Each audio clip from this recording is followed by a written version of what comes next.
Our mind knows that new situations aren't always scary, like going to a meeting in English.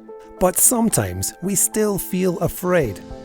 This is because our mind doesn't always control what we usually do or how we feel. For people who are learning English, joining meetings can be quite scary. The worry of saying words wrong, not understanding, or struggling to speak can make us feel less sure of ourselves. But if we learn how our mind works and use some helpful techniques, English learners can improve their speaking and feel more confident in meetings. Our brains prefer being in places and situations we know. These familiar places and situations have kept us safe. Things that are new and unfamiliar might seem risky. Understanding the psychology. Worry about being judged. One big thing that affects people learning English is worrying about being judged. Being afraid of making mistakes or not seeming good enough can make you doubt yourself and make it hard to speak smoothly. Feeling like you're not good enough. Another thing that happens is feeling like you're not good enough. This is when you doubt your abilities and worry that people will see you as not good at English. In meetings, you might feel like you don't fit in if other people speak English really well. Making it bigger. Feeling nervous can get worse when you're with other people.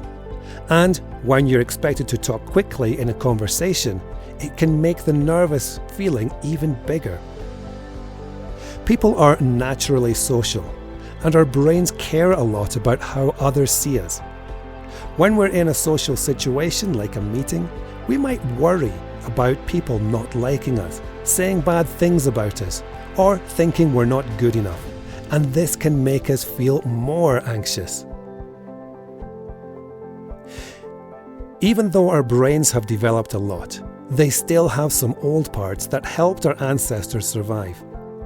Back then, if someone was seen in a bad way, they might be kicked out of their group, which could mean they'd have to survive alone. Since we rely on each other to stay safe, being kicked out of the group used to mean almost certain death. Of course, nowadays things are different, but our old brains still think being judged and kicked out of a group is really scary. Feeling anxious uses up brain power, taking away attention and mental energy from what you're trying to do. In meetings, being really anxious can make it hard to think clearly, making it tough to express your thoughts well and join in with useful ideas. It can also mess up your short-term memory, which is what lets you hold on to and work with information for a short time. This can make it tricky to remember important facts, words, or ideas when you're talking. Anxiety also causes physical reactions like a faster heartbeat, quick breathing, and sweaty hands. These feelings can make it even harder to feel confident and do well. Worrying about doing badly can actually make it more likely that you will do badly. It's like a prediction that comes true because of the anxiety itself. This makes you even more sure that anxiety makes you do worse, which keeps the cycle going. Advanced techniques for speaking with confidence. Getting ready is important. To deal with worrying about being judged, getting ready really well is key. Make sure you know what the meeting is about, what's important to talk about, and the words you might need to use. When you're prepared, you'll feel more confident and less likely to have trouble speaking. If you have to give a presentation, try recording yourself practicing on your phone and then listen to it later. This can help you figure out what you need to work on, like saying words right, talking at the right speed, and picking the best words. When you're speaking, it's okay to pause sometimes. It gives you time to think, and it makes what you say sound more important. This can make you seem more sure of yourself and like you know what you're talking about. Pay attention to how you look and sound when you talk. At first, you might not like what you see and hear, but remember, you're probably harder on yourself than anyone else would be. With practice, you'll get better.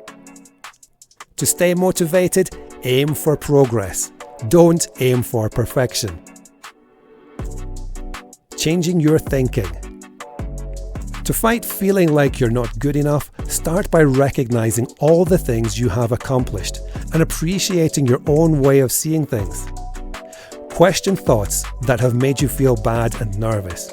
Instead, think about things in a more realistic and positive way, focusing on what you're good at. Remember, being good at speaking English is just one part of what you can do.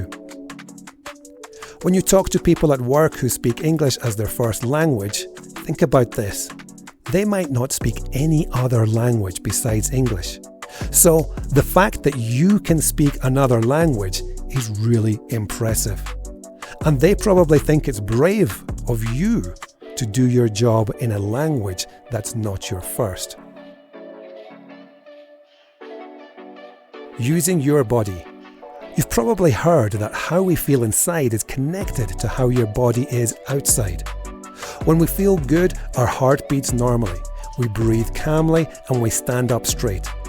But when we feel bad, our heart beats faster, we breathe quicker, and we might make ourselves look smaller. These are clear examples of how our feelings can change our body, but it works the other way around too. Our body can change how we feel. In a study by Amy Cuddy from Harvard in 2010, they looked at something called the power pose. It suggests that standing tall like Superman or Wonder Woman for just 2 minutes with our hands on our hips can make us feel more powerful and confident. It even said that this pose might increase our confidence hormone, testosterone, by 20% and decrease our stress hormone, cortisol, by 15%. Some people still argue about this study, but it's worth giving it a try. Breathing methods. Breathing methods can help us calm down when feeling anxious by encouraging relaxation and soothing the body's stress response. One technique is called box breathing or square breathing. Here's how you can do it. Picture a square in your mind. Breathe in deeply for a count of 4 as you trace the first side of the square. Hold your breath for a count of 4 as you trace the second side. Breathe out slowly for a count of 4 as you trace the third side. Hold your breath for a count of 4 as you trace the fourth side. Repeat this pattern for a few minutes. It's important to practice these breathing exercises regularly, even when you're not feeling anxious. By making deep breathing a habit in your daily routine, you'll be more prepared to use these techniques when you're feeling stressed. Also, remember that your brain needs oxygen to work well, so make sure you give it the oxygen it needs. If your anxiety feels strong or lasts a long time, it's a good idea to talk to a mental health expert for guidance. Be a good listener. People who are good at speaking confidently often listen well too. Try active listening by really paying attention to what others are saying. When you respond to it, it shows that you are interested and gives you time to think before you speak. You can show that you are listening by saying things like, "So if I got this right, what you're saying to me is," and then tell them in your own words what you understand. This lets the other person know that you were trying to understand them, even if you didn't get it correct. Visualization. Picture yourself doing well in a meeting. Thinking about it like this can help you feel less worried and get ready to speak confidently. Close your eyes and imagine the meeting happening right now, with everything going smoothly.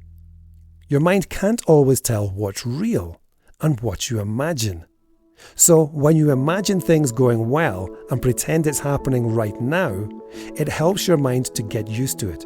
Something that seems scary because it was new becomes less scary because you've made it familiar in your mind. Get feedback.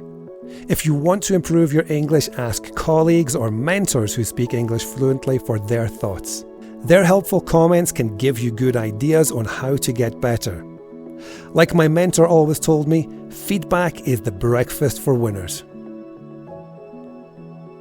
Your colleagues might not offer English tips unless you ask, because they don't want to upset you. But if you ask, they'll probably appreciate it and give you helpful advice. Plus, it's a good way to make your relationship with them stronger. Conclusion. Feeling sure about yourself in English meetings is something that you can get better at with time, practice, and knowing how your mind works.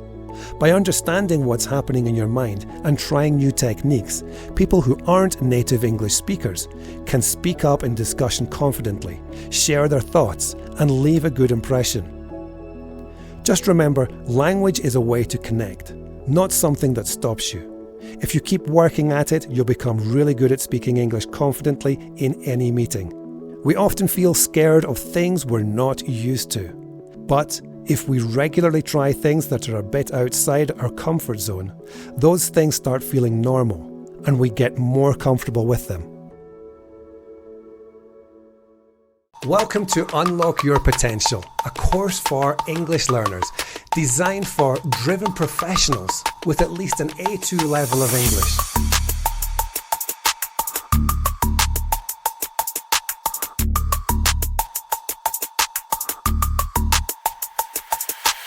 This course isn't just about language, it's about transforming your life. Whether you aim to boost your English proficiency, advance your career, or maximize your personal growth, this course is your catalyst for success.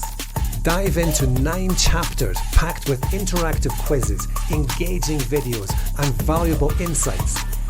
In Chapter 1, we will look at why we keep failing to achieve our goals and what to do about it. Chapter 2 teaches you how to reprogram your mind for success, while Chapter 3 empowers you to beat distraction and stay focused. The second part, Chapter 4, 5 and 6, will show you how you can quickly change your emotional state and fuel yourself for success. Finally, Part 3, Chapter 7, 8 and 9 accelerate your learning skills, giving you proven techniques that school didn't teach you to maximize your learning abilities, massively increase your reading speed, remember names, presentations, and of course, vocabulary. Now, this isn't your typical English course. It's a journey of transformation.